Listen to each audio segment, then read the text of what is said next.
Hello friends, आज की video में हम लोग बात करेंगे पॉलिटी के टॉप 50 क्वेश्चन जो आपके आने वाला exam UP triple SC PAT 2022 के मोस्ट इंपॉर्टेंट क्वेश्चन होने वाले हैं। तो ज्यादा देर ना करते हुए चलिए बढ़ते हैं अपने पहले क्वेश्चन की तरफ। हमारा फर्स्ट क्वेश्चन क्या है? भारतीय संविधान कैसा है? कठोर है, लचीला है, ना ही कठोर ना ही लचीला है, या अंशतः कठोर और अंशतः लचीला है? तो हम अगर बात करें भारतीय संविधान हमारा जो है ना ही बहुत ज्यादा कठोर है ना ही बहुत ही ज्यादा लचीला है, तो हम कह सकते हैं ऑप्शन नंबर डी इज हमारा राइट ऑप्शन। करते हैं अपने क्वेश्चन नंबर 2 को। क्वेश्चन नंबर 2 हमारा क्या है? निम्नलिखित में से कौन सा राज्य का सबसे महत्वपूर्ण तत्व है? तो कहा गया है राज्य का सबसे महत्वपूर्ण तत्व क्या है? ध्वज है, राजधानी, संप्रभुता या शासनाध्यक्ष? तो हमारे राज्य का सबसे महत्वपूर्ण तत्व जो है वो है संप्रभुता। तो सेकंड का हमारा राइट ऑप्शन हो जाएगा option number C is right option. करते हैं अपने क्वेश्चन नंबर 3 को। किसने कहा था भारत एक अर्ध संघात्मक राज्य है? हेरोल्ड रास्की ने, आइवर जेंस्की ने, या फिर लॉर्ड ब्राइस ने, या केसी व्हीलर ने? तो इसका जो राइट ऑप्शन है ऑप्शन नंबर डी हमारा केसी व्हीलर ने कहा था भारत अर्ध संघात्मक राज्य है। तो ऑप्शन नंबर डी हमारा क्या हो जाएगा? Right option. करते हैं अपने क्वेश्चन नंबर 4 को। किस देश में दोहरी नागरिकता या फिर हम कहें तो पॉलिसी ऑफ ड्यूल सिटीजनशिप है का सिद्धांत है? क्या हमारे भारत में, या हमारे कनाडा में, या ऑस्ट्रेलिया में, या फिर संयुक्त राज्य अमेरिका में? तो इसका जो राइट ऑप्शन है ऑप्शन नंबर डी हमारा क्या है? Right option. संयुक्त राज्य अमेरिका में क्या है? दोहरी नागरिकता का प्रावधान है। अगर हम बात करें भारत में एकल नागरिकता का प्रावधान है। किसका प्रावधान है? एकल नागरिकता का हमारा प्रावधान है। तो ये हमारी दोहरी नागरिकता का प्रावधान कहां है? यूएसए में। कहां पर है? यूएसए में। करते हैं क्वेश्चन नंबर 5 को। भारतीय संविधान में नागरिकता के प्रावधान कब लागू हुआ? 1949 को, 1950 को, 1951 या फिर 1992 को? तो जब हमारा राइट ऑप्शन हो जाएगा 5 का वो हमारा हो जाएगा 1950। 1950 को ही लागू हुआ नागरिकता का प्रावधान संविधान के अकॉर्डिंग। अगर हम बात करें क्वेश्चन नंबर 6 की, भारत में एकल नागरिकता की अवधारणा अपनाई गई। कहा गया है कि जो भारत में एकल नागरिकता है वह किस देश से ली गई है? तो यह हमारी ली गई है इंग्लैंड देश से, या इसमें ऑप्शन में आपके दे सकता है ब्रिटेन से ली गई है। कहां से ली गई है? हमारे ब्रिटेन से। तो 6 का राइट ऑप्शन हो जाएगा ऑप्शन नंबर सी। अपने करते हैं क्वेश्चन नंबर 7 को।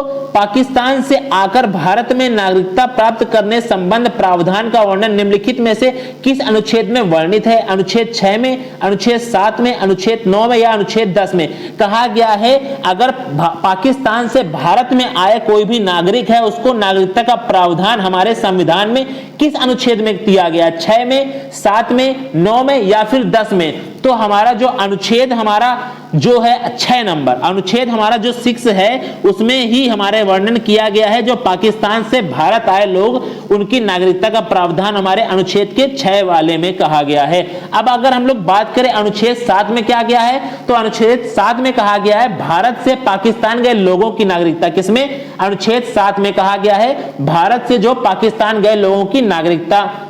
अनुच्छेद 7 की बात करें तो विदेशी नागरिकता लेने पर भारत की नागरिकता खत्म हो जाएगी। किसके तहत? अनुच्छेद 9 के तहत। और अनुच्छेद 10 कहता है नागरिकता का बना रहना तब तक है जब तक आप कोई अनर्थ कार्य नहीं करते हैं, तब तक आपकी नागरिकता बनी रहेगी। किसके अनुच्छेद के तहत? अनुच्छेद 10 के तहत। लेकिन जो हमारा 7 का राइट ऑप्शन हो जाएगा ऑप्शन नंबर ए हो जाएगा। क्वेश्चन नंबर 8 हमारा क्या है? संसद द्वारा पारित नागरिकता अधिनियम 1955 के द्वारा नागरिकता प्राप्ति हेतु तरीका नहीं है। क्या जन्म के आधार पर, वंशानुगत, या देशीकरण? तो हमारा जो 8 का राइट ऑप्शन हो जाएगा ऑप्शन नंबर डी हो जाएगा। इनमें से कोई नहीं। आप इनमें से किसी भी तरीके से जो हमारा अधिनियम आया था नागरिकता का अधिनियम 1955, आपसे डायरेक्ट ये भी क्वेश्चन पूछा सकता है नागरिकता का अधिनियम किस वर्ष में आया था? तो 1955 में आया था। तो हमारा इसमें क्या प्रावधान था? अगर आप लोग जन्म के आधार पर भी नागरिकता प्राप्त कर सकते हैं, वंशानुक्रम भी, और देशीकरण के हिसाब से भी आप नागरिकता प्राप्त कर सकते हैं भारत की। तो इसका हमारा राइट ऑप्शन हो जाएगा option number D. Question number 9 हमारा क्या है? निम्नलिखित में से किस एक का नागरिक के मौलिक अधिकारों का रक्षक तथा भारत के संविधान का अभिभावक माना जाता है। कहा गया है हमारे मौलिक अधिकार जो हमारे भाग 3 में है, किसमें है? भाग 3 में है। किसमें है? भाग 3 में है मौलिक अधिकार, या हम कहें उनको मूल अधिकार, जो हमारे अनुच्छेद स्टार्ट होते हैं, अनुच्छेद हमारे 12 से 35 तक। कहां से? 12 से 35 तक, जो कि हमारा जो कहा है मौलिक अधिकार कहां से लिया गया है? तो हमारे यूएसए से लिए गए हैं। कहां से लिए गए हैं? यूएसए से लिए गए हैं। और हमारे जो मैग्ना कार्टा भी कहा जाता है, किस भाग को कहा जाता है? भाग 3 को ही मैग्ना कार्टा भी कहा जाता है। तो हमारे जो मौलिक अधिकार है, फंडामेंटल राइट्स हैं, उनका जो अभिभावक है या रक्षक है वह हमारा कौन है? सुप्रीम कोर्ट है। तो सुप्रीम कोर्ट है तो हम किसे कह सकते हैं? उच्चतम न्यायालय। तो 9 का राइट ऑप्शन हो जाएगा option number C. Question number 10 हमारा क्या है? संपत्ति के मौलिक अधिकार को कब समाप्त कर दिया गया? कहा गया जब हमारा संविधान बनकर तैयार हुआ था तब हमारे जो संपत्ति का अधिकार था उसे हमारा मौलिक अधिकार दिया गया था, पर उस संविधान में संशोधन करके 44वां संविधान संशोधन 1978 करके हमारा यह संपत्ति के अधिकार को मौलिक अधिकार से हटा दिया गया। अब किसमें आ गया? ये हमारे सरकारी अधिकार में आ गया, ये सरकार का आदेश। अब हमारा ये मौलिक अधिकार नहीं रहा।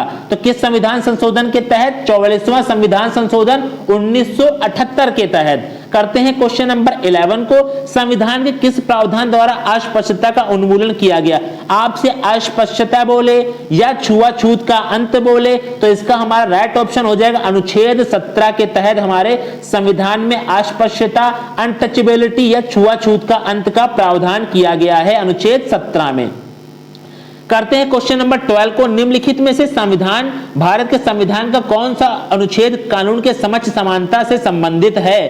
तो हमारा जो इसका राइट ऑप्शन है option number C. Option number C हमारा क्या हो जाएगा? राइट ऑप्शन हो जाएगा। ऑप्शन नंबर सी हमारा क्या हो जाएगा? इसका राइट ऑप्शन हो जाएगा अनुच्छेद 14। अब अगर हम लोग बात करें अनुच्छेद 13 में क्या कहा गया है?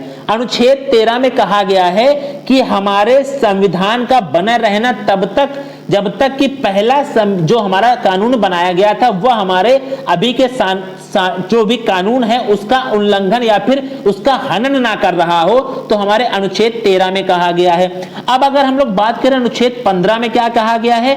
तो भेदभाव, जाति, लिंग, जन्म स्थान, धर्म के आधार पर आप भेदभाव नहीं कर सकते हैं, तो अनुच्छेद 15 में इसकी चर्चा करी गई है। अब अगर हम लोग बात करें अनुच्छेद 16 में किसकी चर्चा की गई है? तो अनुच्छेद 16 में कहा गया है लोक नियोजन की समानता। आप लोग जाति, लिंग आरक्षण, इसमें हम लोग का आरक्षण का प्रावधान किया गया अनुच्छेद 16 में। पर हमारे अनुच्छेद 14 में कहा गया है कानून के समक्ष समानता। अब ये कहा जाए, अगर आपसे पूछा जाए कि कानून के समक्ष समानता हमारे किस देश से लिया गया है, तो ये लिया गया है हमारे अमेरिका से। कहां से लिया गया है? कानून के समक्ष समानता हमारा लिया गया है ब्रिटेन से। कहां से लिया गया है? ब्रिटेन, या हम बोले इंग्लैंड से लिया गया। कहां से लिया गया? ब्रिटेन से लिया गया कानून के समक्ष समानता। तो 12 का right option option number C. Question number 13 हमारा क्या है? निम्नलिखित युग्मों में से कौन सा सही सुमेलित है? मानव के व्यापार तथा बाल श्रम का प्रतिषेध अनुच्छेद 23 में है। अल्पसंख्यक वर्गों के हितों का संरक्षण क्या अनुच्छेद 29 में है। संवैधानिक उपचारों का अधिकार क्या अनुच्छेद 29 में है। या शिक्षा संस्थानों की स्थापना तथा प्रशासन करने का अल्पसंख्यक वर्गों का अधिकार क्या अनुच्छेद 31 में है।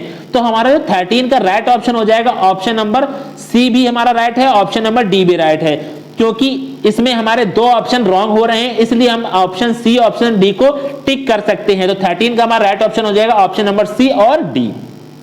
क्वेश्चन नंबर 14 हमारा क्या है? भारतीय संविधान में सम्मिलित नीति निर्देशक तत्व की प्रेरणा हमें किस संविधान से प्राप्त है? अब कहा गया है हमारे नीति निर्देशक तत्व जो हमारे संविधान के भाग 4 में है। कहां पर किसमें चर्चा की गई है? भाग 4 में हमारी चर्चा की गई है। अनुच्छेद कहां से कहां तक? 36 से 51। 36 से 51 अनुच्छेद में हमारे किसकी चर्चा की गई है? राज्य के नीति निर्देशक तत्व, या हम कहें डीपीएसपी। तो हमारा ये किस देश से लिया गया है? तो यह लिया गया है हमारे आयरलैंड से। कहां से लिया गया है? आयरलैंड देश से लिया गया है हमारा क्या? राज्य के नीति निर्देशक तत्व। तो 14 का राइट ऑप्शन हो जाएगा ऑप्शन नंबर डी। बढ़ते हैं अपने नेक्स्ट क्वेश्चन की तरफ। भारतीय संविधान के किस अनुच्छेद में राज्य के नीति निर्देशक तत्व का उल्लेख किया गया है? अभी मैंने बताया राज्य के नीति निर्देशक तत्व हमारे किसमें है? अनुच्छेद 36 से 51। तो हमारा 26 का right option option number C हो जाएगा। नेक्स्ट क्वेश्चन क्या है हमारा, राज्य के नीति निर्देशक सिद्धांत एक ऐसा चेक है जो बैंक की सुविधानुसार अदा किया जा सकता है। अब ये किसने कहा है पूछा गया है, तो क्या भीमराव अंबेडकर ने कहा है, के.एम. मुंशी ने कहा, या डॉक्टर राजेंद्र प्रसाद, या के.टी. शाह ने। यहाँ पर के होगा, के.टी. शाह ने। तो हमारा राइट ऑप्शन जो हो जाएगा के.टी. शाह ने कहा था। किसने कहा था, के.टी. शाह ने कहा था कि हमारा जो राज्य के नीति निर्देशक तत्व है यह एक ऐसा चेक है जो कि बैंक की सुविधा द्वारा अदा किया जा सकता है। किसने कहा था, के.टी. शाह ने कहा था। तो हमारा right option option number D हो जाएगा। भारत के संविधान के अंतर्गत ग्राम पंचायतों का गठन किया गया, एक मूलभूत अधिकार या मूल कर्तव्य या निर्देश सिद्धांत, या जिसे हम कहते हैं राज्य के नीति निर्देशक तत्व, उक्त में से कोई नहीं। तो हमारा 28 का जो राइट ऑप्शन है ऑप्शन नंबर सी हमारा क्या हो जाएगा, राज्य के नीति निर्देशक तत्व। हमारा ऑप्शन नंबर सी हमारा क्या हो जाएगा 28 का राइट। बढ़ते हैं अपने नेक्स्ट क्वेश्चन की तरफ। भारतीय संविधान का कौन सा भाग अंतरराष्ट्रीय शांति और सुरक्षा के प्रति राज्य का उत्तरदायित्व का उल्लेख करता है? मौलिक अधिकार, मौलिक कर्तव्य, राज्य के नीति निर्देशक तत्व, संविधान की प्रस्तावना, जिसे हम लोग प्रियम्बल भी कहते हैं। तो हमारा 30 का जो राइट ऑप्शन हो जाएगा ऑप्शन नंबर सी हो जाएगा। कौन सा हो जाएगा, राज्य के नीति निर्देशक तत्व, डीपीएसपी, जिसके अनुच्छेद हमारे अनुच्छेद किसमें, अनुच्छेद 51 में इसकी चर्चा की गई है कि अंतरराष्ट्रीय शांति और सुरक्षा का प्रतिरूप उत्तरदायित्व, अनुच्छेद 51 में इसकी चर्चा की गई है। करते हैं क्वेश्चन नंबर 31 को। संविधान के किस अनुच्छेद द्वारा उद्योग के प्रबंधन में कामगारों की भागीदारी का प्रावधान किया गया है? तो हमारे जो राइट ऑप्शन है इसका राइट ऑप्शन है 43 के ए में चर्चा की गई है कामगारों की भागीदारी। कामगारों की भागीदारी हमारे किसमें है, 43 के ए में। तो 31 का right option option number B हो जाएगा। बढ़ते हैं अपना नेक्स्ट क्वेश्चन। भारतीय संविधान का कौन सा अनुच्छेद भारत के विदेश नीति से संबंधित है? अब पूछा गया विदेश नीति से हमारा कौन सा अनुच्छेद संबंधित है? क्या हमारा अनुच्छेद 380, 312, अनुच्छेद 60 या अनुच्छेद 51? तो हमारा जो अनुच्छेद 51 है वह हमारे भारत की विदेश नीति से संबंधित है। तो इसका right option option number D हो जाएगा।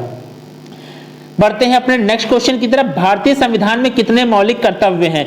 अब हम बात करते हैं जब हमारा संविधान बनकर तैयार हुआ था तो हमारे संविधान में मौलिक कर्तव्यों की संख्या 0 थी। कितनी थी? 0 थी। पर अगर हम लोग वर्तमान में बात करें तो वर्तमान में हमारी मौलिक कर्तव्य जो है वो 11 हो गए हैं। कितने हो गए हैं? 11 हो गए हैं। तो हम कह सकते हैं 50 का जो राइट ऑप्शन हो जाएगा ऑप्शन नंबर बी हो जाएगा। क्या? Right option 11। करते हैं अपने क्वेश्चन नंबर 51 को। संविधान में मौलिक कर्तव्यों को कब सम्मिलित किया गया था? तो कह रहा है मौलिक कर्तव्यों को कब सम्मिलित किया गया था? तो हमारा 1976 में सम्मिलित किया गया था। कब फंडामेंटल ड्यूटीज को ऐड किया गया था हमारे संविधान में? 1976 में। तो ऑप्शन ए हमारा क्या हो जाएगा? राइट।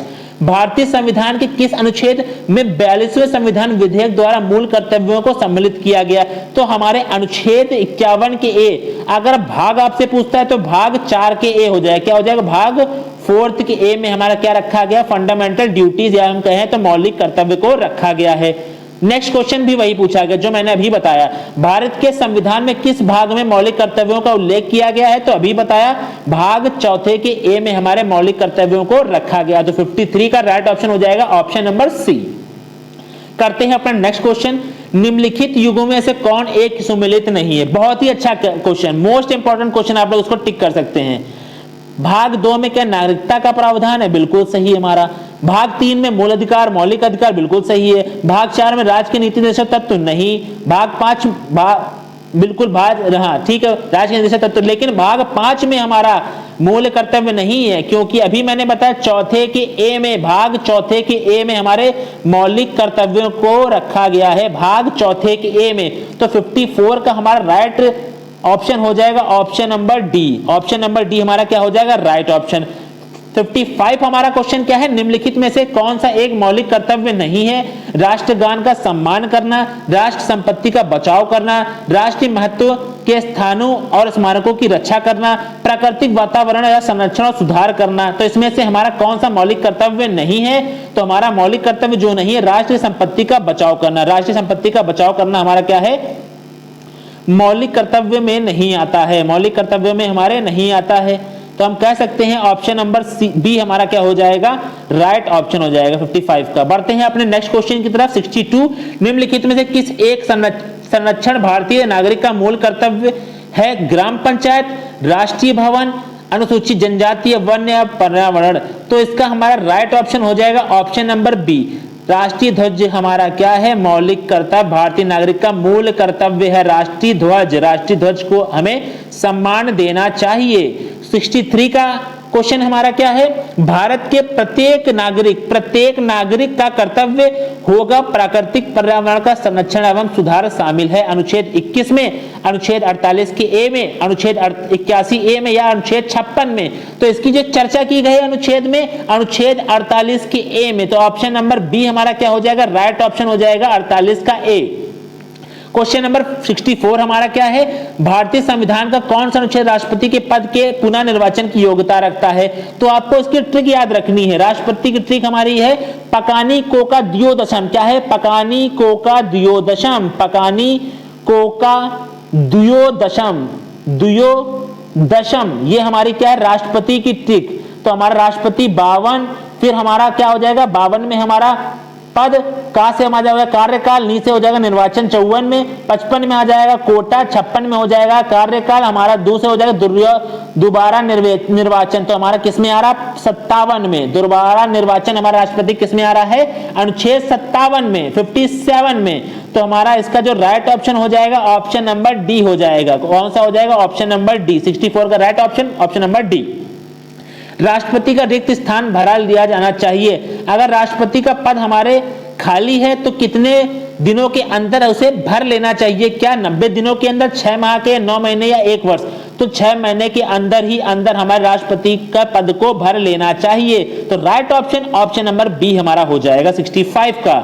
बढ़ते हैं अपने क्वेश्चन नंबर 66 की। यदि भारत के राष्ट्रपति का पद रिक्त हो जाए और कोई उपराष्ट्रपति भी ना हो, तब निम्न में से कौन कार्यवाहक राष्ट्रपति होगा? क्या राज्यसभा का उपसभापति हमारा कार्यवाहक होगा, भारत का न्यायवादी होगा, लोकसभा का अध्यक्ष होगा, सर्वोच्च न्यायालय का मुख्य न्यायाधीश, जिसे हम लोग CJI chief justice of India? तो हमारा यही राइट ऑप्शन हो जाएगा option number D. Option number D हमारा क्या हो जाएगा, राइट ऑप्शन, सर्वोच्च न्यायालय का मुख्य न्यायाधीश। क्वेश्चन नंबर 67 हमारा क्या है, भारत में राष्ट्रपति का निर्वाचन किस प्रकार होता है? प्रत्यक्ष रूप से नहीं, राज्यसभा के सदस्यों द्वारा नहीं, लोकसभा का सदस्यों द्वारा नहीं, अप्रत्यक्ष मतदान या फिर हम कहें अनुपातिक प्रणाली के द्वारा राष्ट्रपति का चुनाव होता है। इसकी मैंने डिटेल में वीडियो अपने चैनल पर प्रोवाइड कर रखी है। मैंने फ्रंट से बोर्ड पर पढ़ाया है कि कैसे हमारे राष्ट्रपति का चुनाव होता है, कैसे कौन सा मतदान होता है, किस प्रकार हमारे वोटिंग होती है राष्ट्रपति की, डिटेल में बताया है मैंने। करते हैं अपने क्वेश्चन नंबर 68 को। भारत के चौथे राष्ट्रपति, बहुत ही अच्छा क्वेश्चन, भारत के चौथे राष्ट्रपति हमारे कौन थे? तो हमारे भारत के जो चौथे राष्ट्रपति थे वीवी गिरि थे। कौन थे? वीवी गिरि थे। वीवी गिरि हमारे क्या थे? भारत के चौथे राष्ट्रपति थे। भारत के राष्ट्रपति यह अधिकार नहीं प्राप्त है कि वह क्षमा दान कर सके, बिल्कुल कर सकता है। यह हमारे संविधान में चर्चा करी गई, राष्ट्रपति को अधिकार प्राप्त है। सर्वोच्च न्यायालय के न्यायाधीश को हटाए नहीं, इसकी चर्चा हमारे संविधान में नहीं की गई है। तो हमारा इसका राइट ऑप्शन हो जाएगा ऑप्शन नंबर बी। आपातकाल की घोषणा कर सकता है राष्ट्रपति, अध्यादेश की भी कर सकता है। तो हमारा 69 का right option option number B हो जाएगा। 70 हमारा क्वेश्चन क्या है, निम्नलिखित भारत के राष्ट्रपति में कौन सा दार्शनिक राजा या फिर दार्शनिक शासक था? इन चारों में से कौन से राष्ट्रपति को दार्शनिक राजा या दार्शनिक शासक के नाम से जाना जाता है? डॉक्टर सर्वपल्ली राधाकृष्ण को, डॉक्टर राजेंद्र प्रसाद को, जाकिर हुसैन को, डॉक्टर अब्दुल कलाम को? तो हमारे जो डॉक्टर सर्वपल्ली राधाकृष्ण, जो 5 सितंबर अभी हमारा बीता है, उसी में हम लोगों ने मिलाया है डॉक्टर सर्वपल्ली राधाकृष्ण, जिसे हम लोग टीचर डे के रूप में भी सेलिब्रेट करते हैं। तो 70 का right option option number A हो जाएगा। 71 हमारा क्वेश्चन क्या है, संविधान के किस अनुच्छेद के अंतर्गत भारत के राष्ट्रपति का अध्यादेश जारी करने की शक्ति है? तो ये आपको याद रखना है 123 में किसकी चर्चा करी गई है? हमारे राष्ट्रपति के अध्यादेश, मोस्ट इंपोर्टेंट हमारा अनुच्छेद भी है। तो आपको याद रखना है ऑप्शन नंबर बी हमारा क्या हो जाएगा, अनुच्छेद 123 में राष्ट्रपति के अध्यादेश की चर्चा की गई है हमारे संविधान में। करते हैं अपने क्वेश्चन नंबर 78 को। स्वतंत्र भारत के प्रथम राष्ट्रपति, बहुत ही अच्छा क्वेश्चन हमारा ये भी है। अब बात आती है प्रथम राष्ट्रपति हमारा कौन था स्वतंत्र भारत के, तो हमारे थे राजेंद्र प्रसाद, डॉक्टर राजेंद्र प्रसाद। अब पूछा गया है क्वेश्चन में हमारे किस राज्य से थे, वे किस राज्य से थे, तो वे थे हमारे बिहार राज्य से। कहां से थे? बिहार राज्य से। 78 का right option option number C हो जाएगा। 79 क्या है हमारे, भारत के राष्ट्रपति चुने जाते हैं केवल राज्यसभा के सदस्यों द्वारा, केवल लोकसभा के सदस्यों द्वारा, केवल राज्यसभा विधानसभा के लोग नहीं, राज्यसभा लोकसभा राज्य के विधानसभा व निर्वाचन। हाँ बिल्कुल सही, ऑप्शन नंबर डी हमारा क्या हो जाएगा, राइट ऑप्शन हो जाएगा। ऑप्शन नंबर डी हमारा क्या हो जाएगा, राइट ऑप्शन। 78 का राष्ट्रपति का महाभियोग का आरोप संसद के किस सदन में लगाया जा सकता है, तो इसको आपको याद रखना है, संसद के किसी भी सदन में हम लोग राष्ट्रपति का महाभियोग लगा सकते हैं। राष्ट्रपति को अपने पद से हटाना है तो उसके लिए क्या करते हैं हम लोग, महाभियोग लाते हैं। अगर पूछा जाए आपसे आपके पेपर में कि महाभियोग किसके लिए लाया जाता है, तो राष्ट्रपति के लिए लाया जाता है। किसके लिए लाया जाता है? राष्ट्रपति के लिए लाया जा सकता है। किस सदन में ला सकते हैं, तो किसी भी, चाहे लोकसभा में लाए या राज्यसभा, किसी भी सदन में लाया जा सकता है। तो 80 का हमारा right option option number C हो जाएगा। लोकसभा और राज्यसभा की संयुक्त बैठक किसके द्वारा आयोजित की जाती है, तो याद रखना है राष्ट्रपति के द्वारा आयोजित की जाती है। हमारी जो लोकसभा और राज्यसभा एक संयुक्त बैठक, जिसमें अनुच्छेद, संयुक्त बैठक की चर्चा हमारे अनुच्छेद 108 में की गई है। किसमें की गई है? 108 में, जिसे हम लोग कहते हैं ज्वाइंट सेशन। ज्वाइंट सेशन की चर्चा हमारे अनुच्छेद 108 में की गई है। 83 क्वेश्चन हमारा क्या है, निम्नलिखित में से राष्ट्रपति किसकी नियुक्ति करता है? क्या भारत के महान्यायवादी की महालेखा परीक्षक होगा, एक राज्य का राज्यपाल या उपरोक्त सभी? उपरोक्त सभी की जो नियुक्ति करता है वो हमारा राष्ट्रपति करता है। अब अगर बात है भारत के राष्ट्रपति की नियुक्ति कौन करता है या शपथ कौन दिलाता है, तो इसको शपथ दिलाता है सर्वोच्च न्यायालय के मुख्य न्यायाधीश, जिसे हम लोग बोलते हैं सीजे या चीफ जस्टिस ऑफ इंडिया। राष्ट्रपति को हमारे शपथ दिलाते हैं। करते हैं अपने नेक्स्ट क्वेश्चन को, भारत के किस राष्ट्रपति को मिसाइल मैन? बहुत ही अच्छा क्वेश्चन, ये तो आप लोग तो बिल्कुल आंसर दे सकते हैं। मिसाइल मैन के नाम से किसे जाना जा सकता है? हमारे doctor APJ Abdul Kalam. APJ Abdul Kalam को मिसाइल मैन के नाम से भी जाना जाता है। तो ऑप्शन नंबर बी हमारा, देखते ही आप लोग आंसर दे देंगे, ऑप्शन नंबर बी हमारा क्या हो जाएगा, राइट ऑप्शन। अगर भारत के राष्ट्रपति के चुनाव में कोई विवाद होता है तो उसका विवाद को कहां सौंपा जा सकता है? भारत के महाधिवक्ता के पास, संसद को, या सर्वोच्च न्यायालय को? तो कोई भी, अगर हमारे राष्ट्रपति के चुनाव में कोई भी विवाद होता है तो सीधे हम सुप्रीम कोर्ट में उसकी चर्चा होगी। कहां पे होगी? सुप्रीम कोर्ट में। तो इसका राइट ऑप्शन ऑप्शन नंबर हमारा क्या हो जाएगा, ऑप्शन नंबर सी हो जाएगा, राइट ऑप्शन 91 का। 92 क्वेश्चन हमारा क्या है, भारत का राष्ट्रपति अपना त्यागपत्र किसको देता है? बहुत ही प्यारा क्वेश्चन, बहुत ही प्यारा क्वेश्चन है। राष्ट्रपति अपना त्यागपत्र अगर देना चाहे तो किसको देगा? लोकसभा के अध्यक्ष को, भारत के उपराष्ट्रपति को, या मुख्य न्यायाधीश को, या प्रधानमंत्री को? तो हमारे राष्ट्रपति अगर अपना त्यागपत्र देना चाहते हैं तो वो किसको देंगे? भारत के उपराष्ट्रपति को। किसको देंगे? भारत के उपराष्ट्रपति को देंगे। किसको देंगे? वाइस प्रेसिडेंट को देंगे, भारत के वाइस प्रेसिडेंट को देंगे हमारे, अगर वो अपने त्यागपत्र देना चाहते हैं। बढ़ते हैं अपने नेक्स्ट क्वेश्चन की तरफ, राष्ट्रपति भवन का डिजाइन। बहुत ही अच्छा क्वेश्चन ये भी है हमारा। राष्ट्रपति भवन का डिजाइन किया था, किसने किया था? एडवर्ड स्टोन ने, ली कोरबसियर ने, एडविन लुटियंस ने, या तरुण दत्त ने? तो इसको याद रखना है, ऑप्शन नंबर सी हमारा इसका क्या हो जाएगा, राइट। एडविन लुटियन द्वारा ही राष्ट्रपति भवन का डिजाइन किया गया, तो ऑप्शन नंबर सी हमारा क्या हो जाएगा, राइट ऑप्शन। 94 क्वेश्चन क्या है हमारा, भारत के राष्ट्रपति को कार्य अवधि की समाप्ति से पूर्व भी पद से हटाया जाए। अभी मैंने पीछे चर्चा करी है इस बात की, अगर राष्ट्रपति को अपने ही कार्यकाल के पहले ही निकालना है तो हम लोग किसका क्या प्रावधान है संविधान में? महाभियोग। राष्ट्रपति के लिए क्या लाया जा सकते हैं? महाभियोग लाया जाता है, अगर राष्ट्रपति को अपने पद से हटाना है। तो 94 का राइट ऑप्शन हो जाएगा ऑप्शन नंबर सी। बढ़ते हैं अपने नेक्स्ट क्वेश्चन की तरफ, भारत का कार्यपालिका का अध्यक्ष कौन होता है? एग्जीक्यूटिव हेड किसे कहा जाता है? राष्ट्रपति को, प्रधानमंत्री को, विरोधी दल के नेता को, या भारत सरकार के मुख्य सचिव को? तो राष्ट्रपति को ही कहा जाता है भारत के कार्यपालिका का अध्यक्ष या हम कहें तो एग्जीक्यूटिव हेड कहा जाता है। तो ऑप्शन नंबर ए हमारा क्या हो जाएगा, राइट ऑप्शन। क्वेश्चन नंबर 97 हमारा क्या है, भारतीय संविधान के किस अनुच्छेद के तहत राष्ट्रपति का महाभियोग चलाया जाता है। महाभियोग जो अभी मैंने अभी ट्रिक सिखाई है, पकानी को का दियो दशम, उससे आपको याद रखना है माह जो हमारे को दशम का जो माह है वही हमारा क्या है, महाभियोग। तो 97 का हमारा राइट ऑप्शन हो जाएगा ऑप्शन नंबर 61। अनुच्छेद 61 के तहत राष्ट्रपति को क्या चलाया जाता है, महाभियोग, जिसे हम लोग इंपीचमेंट भी कहते हैं। क्वेश्चन नंबर 98 जो कि हमारे आज के सेशन का लास्ट ऑप्शन है, लास्ट क्वेश्चन है, भारत के उपराष्ट्रपति का चुनाव किस तरह होता है। राष्ट्रपति राष्ट्रीय स्तर पर सीधे चुनाव, राष्ट्रपति द्वारा मनोनीत नहीं। उपराष्ट्रपति के चुनाव की चर्चा कर रहा है, किसकी, उपराष्ट्रपति की। लोकसभा के संसद और विधानसभा के विधायकों से सीधा चुनाव नहीं, लोकसभा और राज्यसभा के सांसदों का द्वारा सीधे चुनाव। तो बिल्कुल सही, ऑप्शन नंबर डी हमारा क्या हो जाएगा, इसका राइट ऑप्शन हो जाएगा। कौन सा, ऑप्शन नंबर डी हमारा क्या हो जाएगा, इसका राइट ऑप्शन हो जाएगा। अगर आप लोगों को ये टॉप 50 मोस्ट इंपोर्टेंट क्वेश्चन अगर सच में आपको बहुत अच्छा सेशन लगा है तो आप चैनल को जरूर सब्सक्राइब करिए और लाइक करना मत भूलिए, अपने दोस्तों को भी शेयर कीजिए। मैंने इसके पहले भी एक टॉप 50 की वीडियो बनाई, अगर आप ये दोनों को देख लेते हैं तो आपके आने वाले यूपी ट्रिपल एससी पेट में आपके 5 नंबर कहीं भी नहीं गए। हमारे टॉप 100 क्वेश्चन मैंने करा दिए हैं पॉलिटी के, इससे ही हमारे क्वेश्चन हमारे यूपी ट्रिपल एससी पेट में पूछे जाएंगे।